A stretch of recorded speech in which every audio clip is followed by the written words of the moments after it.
Hello and welcome back to another BG3 build video. This build that I'm doing today is inspired by a post I saw this morning on the BG3 build subreddit, asking why you would ever use Duellist Prerogative, which is a legendary rapier in Act 3, given that you could do a sword shield build instead, and Duellist Prerogative doesn't want you to use a shield, or you could do Great Weapon Master.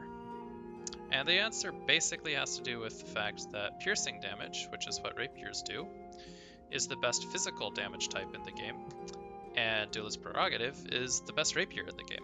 So it's one of the best applications, one of the best ways to apply piercing damage in the game.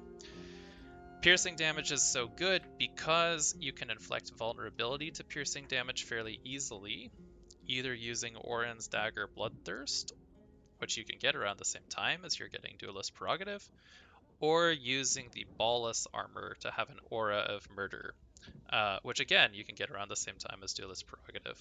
I don't have Ballless armor on this save, so I'll have another character using Orin's Dagger to apply the vulnerability. The Ballless armor build would be slightly more independent. You wouldn't be relying on another party member to set up your attacks, but that's going to be fine. The way we're going to do the build is 4 levels of Rogue, 5 levels of Warlock, and 3 levels of Fighter. Since we're starting at level 12, we might as well start with the rogue levels for the extra proficiencies.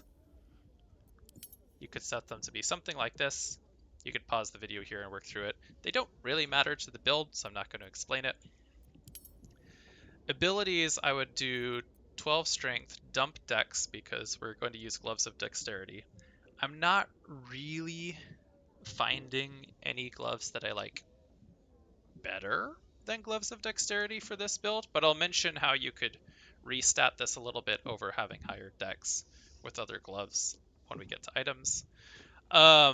16 constitution, 16 charisma. Charisma is going to be our primary stat, and intelligence doesn't really matter. Wisdom high is good for saving throws and perception. So let's just go rush through our 4 levels of rogue. There's really nothing to comment on there. We're basically rushing for the Thief subclass, so we get an extra bonus action, and we're rushing for our feat.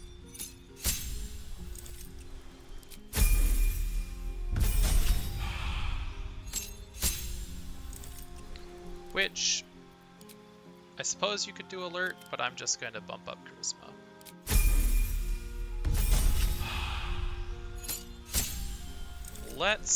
Before I forget, I'm going to do my fighter levels now, because fighter is going to allow us to pick a fighting style, and we want dueling. Dueling allows us to do 2 extra damage per hit with our rapier, so that's just like the best option here. You could go with defense maybe if you wanted more AC, but 2 damage per hit when you're going to be making a lot of attacks per round is definitely going to be worth it. Obviously, we also have Action Surge from Fighter level 2. That's going to mean that dueling fighting style is going to have even more value, because there are going to be turns where we do a minimum of 5 attacks per round. We might even be hasted with Action Surge, so we might be doing 6 attacks per round on honor mode. So again, that's just stacking up the value of the dueling fighting style. Then at Fighter 3, we're going to go into Battle Master. We're really just here for Riposte, and I think I will only ever spend my superiority dice on this build on Riposte. But other options, but the other things to include, you know, the usual good ones: precision attack, disarming attack, menacing attack, pushing attack, trip attack. I'm going to go with disarming attack here, but it doesn't really matter. I only picture spending my dice on Riposte.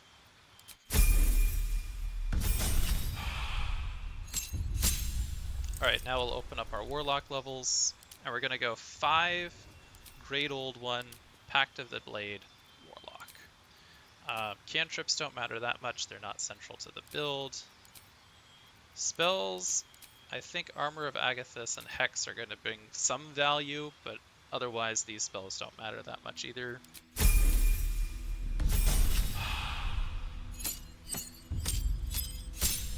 Eldritch Invocations here are not build defining, but since you're melee, Devil Sight is nice. And then both Agonizing and Repelling Blast will have access to at the end, so those will be kind of nice. Whatever spell you pick here, you'll replace later, so it really doesn't matter.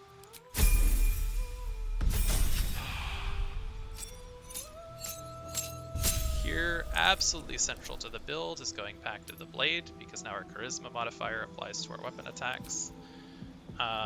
Hold Person can be good for the build, because you can hold Person and then get crit hits.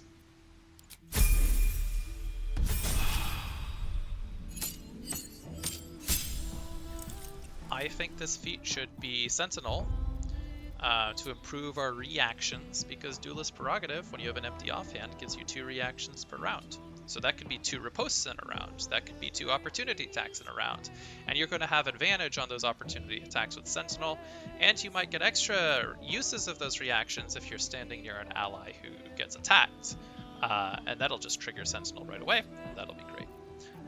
Spell-wise here, I think Misty Step's always a useful spell.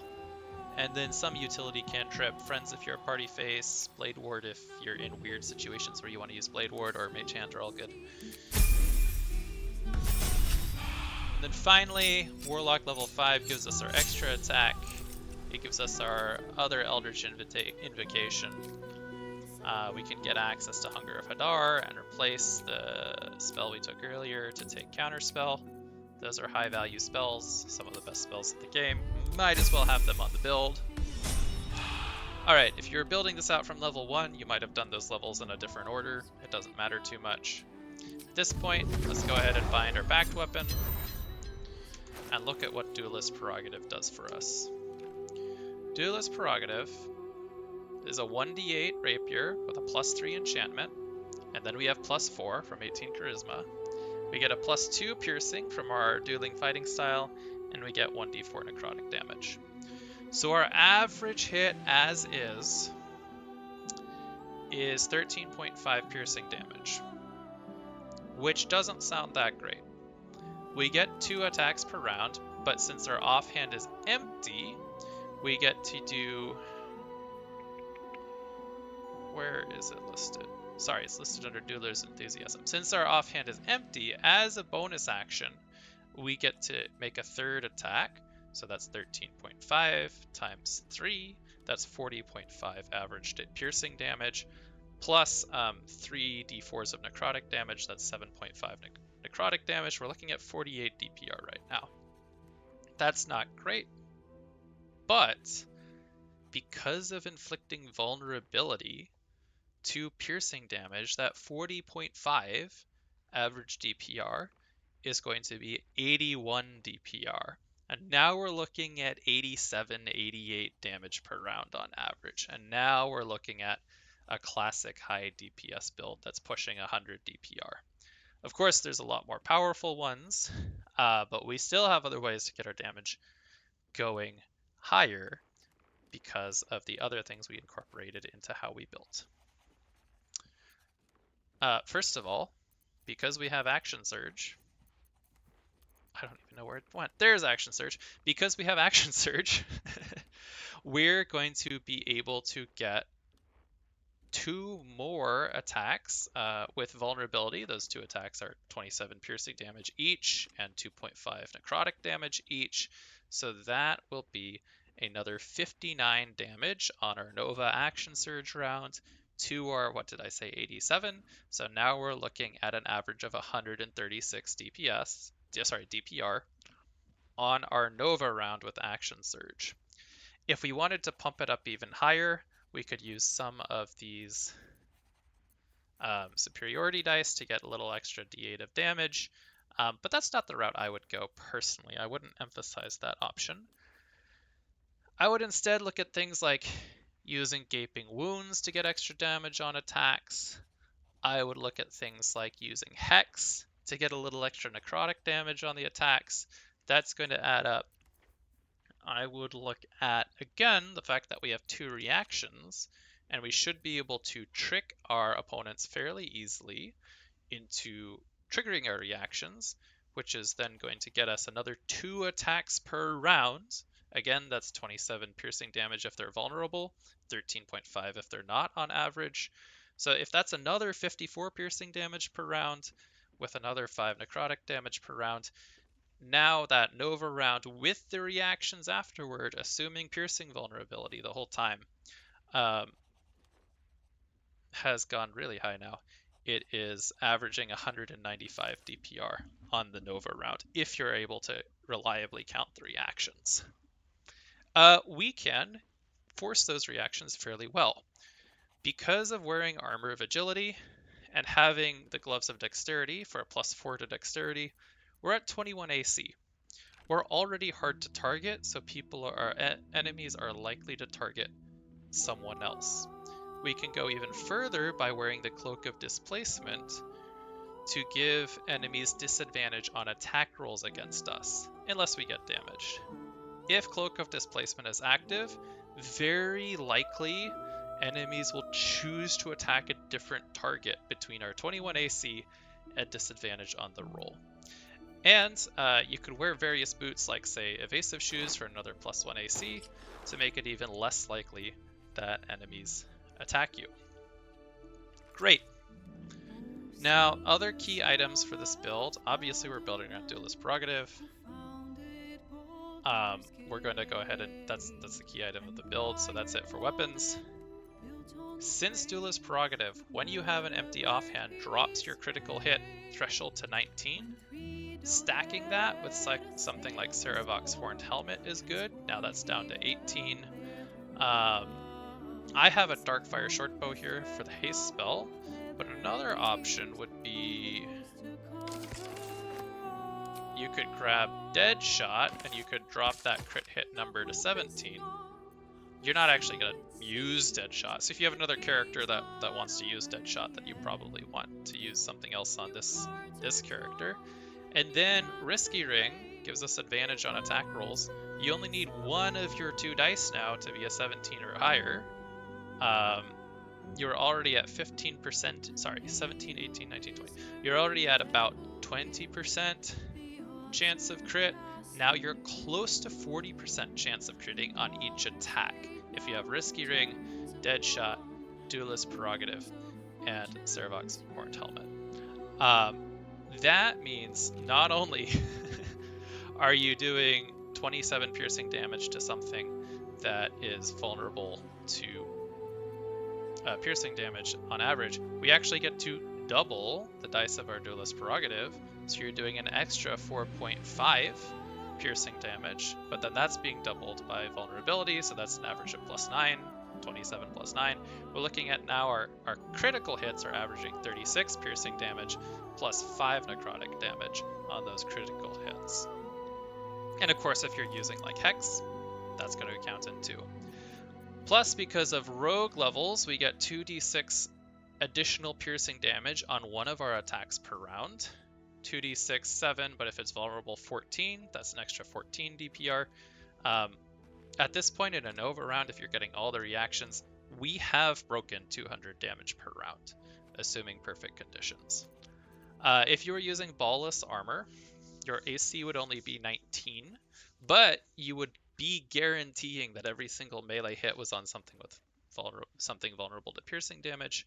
So with Cloak of Displacement, you'd probably still be triggering Sentinel attacks. When you're not triggering Sentinel attacks, if things attack you, you spend your superiority die on riposte, and you get, if you have Sentinels, you get advantage. You're going to be getting out a lot of attacks per round, and you get to do 2 ripostes per round, so that's going to be really nice. The rest of the items are kind of filler. You can do whatever you want. You could do a necklace like Amulet of Branding if you need to force vulnerability on something at a distance, or if your support character can't get to it with Orin's Dagger and you're not wearing ballless armor, that's an option. Something basic like Amulet of the Harpers might be good because by preventing something from hitting you, sure, you're losing damage on that reaction, but you're preserving your Cloak of Displacement, so that could be situationally useful. But again, necklace doesn't really matter here, so I'm just going to put on Amulet of Branding as a filler for now. Other rings don't matter. Obviously, something crit focus like Killer's Sweetheart is really good. Callous Glow Ring, since we're making a lot of attacks, is really good. Caustic Band would be really good. I'll just leave Callous Glow Ring on for now. If you rearrange these stats so that you don't need Gloves of Dexterity for Dex, then Stalker Gloves could be okay.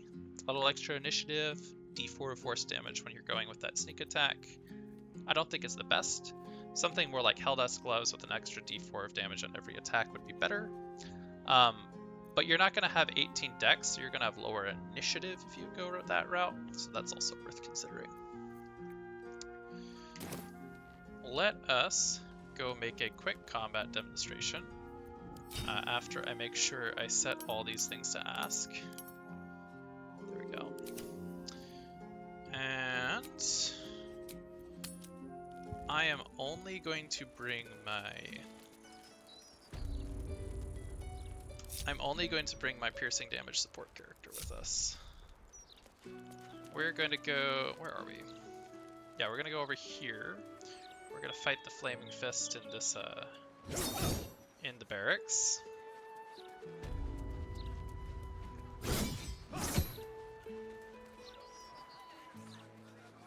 Who has a lot of health? Somebody inside have more health? There we go. That's someone with a lot of health. There we go.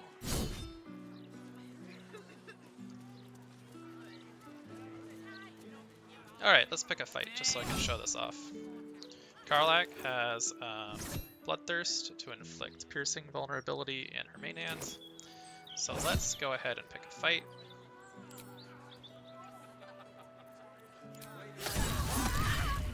You were witnessed assaulting someone. You're headed for the cell.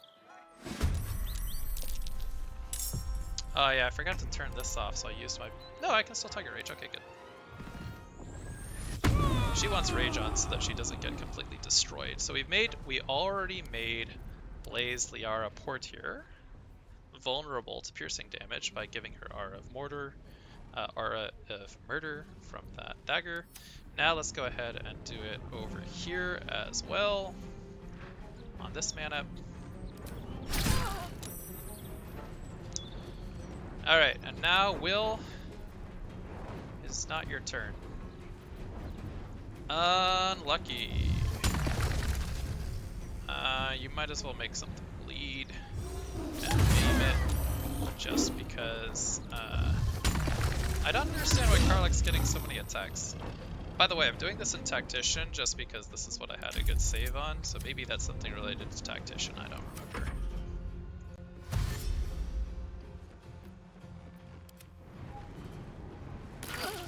This Manip is maimed, so she's just going to summon a wolf, apparently. She misses Will. Alright. Moment of truth. Attack 1. Do not use your reactions on Withering Cut, because this is consuming the reactions you want later for Sentinel and Post. But we can't use our sneak attack, that's totally fine. Let's attack again. Nice. We didn't get any crits, that's unfortunate. Let us use our bonus action. Don't use Withering Cut. We only get, even though we get 2 bonus actions per turn, we can only use this skill once per turn, which I alluded to indirectly in our, in the build path. I'm gonna eat that, oh, great, we triggered an opportunity attack, and it missed, and we're going to spend the superiority dice on her Boast, and she's very dead. We did use one of our reactions per round, but we got to use it during our turn. I'm totally okay with that. We go ahead and action surge here. Let's use Piercing Strike here. Gaping Wounds. Again, make sure you don't use Withering Cut. Oh yeah, she doesn't have Aura of Mortar anymore because she had her turn after Karlach did. But she's still the right target, even though she's not vulnerable. We're not going to use our die. We got a nice crit. Dang, that's pretty nice. And yeah, That's how the build works. I'll go ahead and do one more round, and I'll end the demonstration after one more round. I maybe mighta, coulda, shoulda counterspelled the slow, but I'm not too mad. Oh, not expecting to get knocked prone. I don't know what that wolf does. That's unfortunate. Mass cure wounds. Yeah, actually, I definitely should have counterspelled the slow, because the slow means you don't get reactions.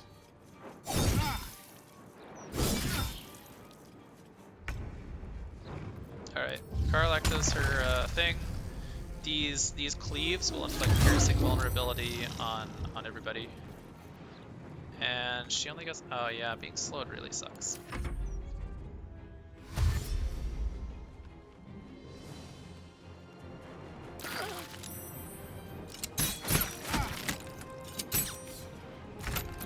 Alright, the nice fact is since we have 2 bonus actions, taking a health pot doesn't really affect our turn that much. This guy is vulnerable to piercing damage still, so take that. He's almost one-hitted, and unfortunately that's the only action we get because I did not counterspell slow. How long is slow gonna last? Yeah, the slow is really bad. So I'll go ahead and stop it there. As demonstrated, the the build concept has been demonstrated at this point. I'm not going to keep recording because it's going to take forever, but the damage potential of this build is very good. If I had ballless armor instead of having to rely on Orin's Bloodthirst Dagger, we would be a lot better off, I will be honest, because that allows us to be much more independent and always ensure that we have piercing vulnerability on the target. But the overall value of this build remains. Just as a comment before moving on, I can't show you the bar, but since Will has 2 bonus actions, you will always spend a bonus action on your turn attacking again with Duellist Prerogative. You can use the other bonus actions for healing potions like we did, for applying Hex so that we get more damage, more necrotic damage on each attack on a target. You know, applying poisons or oils, if that makes sense in a particular context. It's very high utility to have that extra bonus action. You could be using it to Misty Step if you need to. You could be using it to jump and get to something if you need to. That Thief Rogue level is very powerful. That 4 superiority dice per short rest becomes 4 ripostes per short rest. And since you get 2 reactions per round, as already demonstrated, that's going to be high value. Having Sentinel means when they choose to attack someone other than you and you're standing nearby, you get to consume one of those reactions on just an opportunity attack. That's not resource dependent. So all in all, very strong build with a theoretically high ceiling of damage per round with the right itemization. Thanks for watching.